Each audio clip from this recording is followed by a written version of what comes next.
உயிரை காப்பாத்துறவன், யமன்கிட்ட இருந்து என்ன மீட்டு எடுத்துவன். உன் தலை எழுத்தையும் என் தலை எழுத்தையும் ஒன்னா எழுதி வச்சுட்டான். இனிமே நீ நானும் ஒண்ணு, கடைசி வரைக்கும்.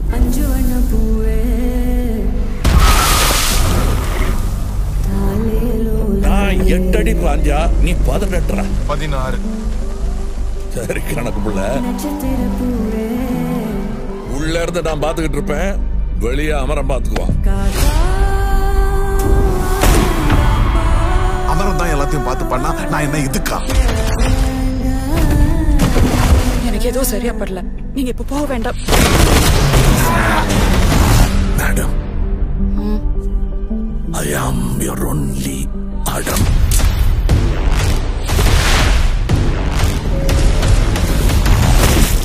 பவர் நம்ம வீடு தேடி வராது, நாம தான் கையில் எடுத்துக்கணும்.